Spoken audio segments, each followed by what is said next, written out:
This is Longtian Airfield, one of the closest PLA air bases to Taiwan.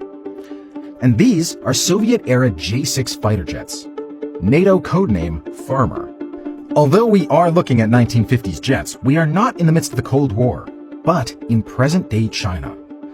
And these are not simple legacy aircraft, but fully fledged attack drones. In the cockpit, there are no pilots, only computers and blinking lights. 500 miles away in the north, some 300 J-6s are lined up on Lushan Airfield ramp. And just a few miles away, dozens of these are parked outside this one building. But why?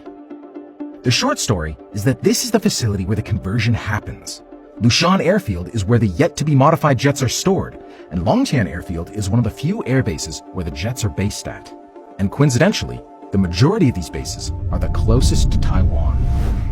And this is critical to understand these drones' role in a possible invasion of the island. From China's perspective, these drones could be part of the first attritable wave of invasion of Taiwan. Using the drones as bait for Taiwan's air defenses, or for kamikaze attacks, or even risky ISR missions, could greatly benefit the PLA from employing these platforms across the Taiwan Strait.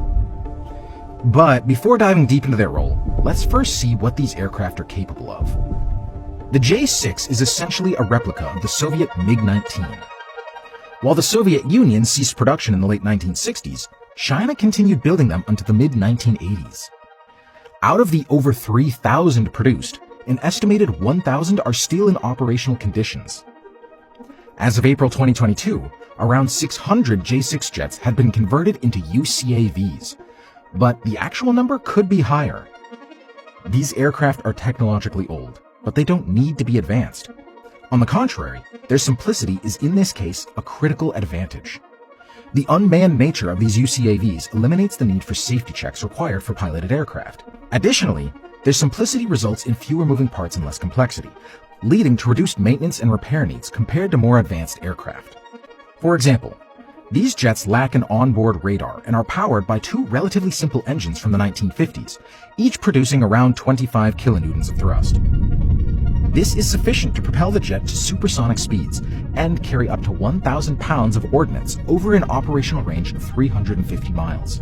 The J-6 UCAVs can carry various armaments, including PL-5 air-to-air missiles, anti-runway bombs, and unguided rockets. Some of these jets may also be repurposed for intelligence missions, conducting risky reconnaissance operations. The conversion of legacy fighters into UCAVs offers numerous benefits. These converted jets retain the range, payload capacity, maneuverability, and speed of their manned counterparts, making them effective and reducing the risk of casualties. Furthermore, the process is relatively straightforward, and missions can be automated and supported by specialized software, reducing the need for human operators.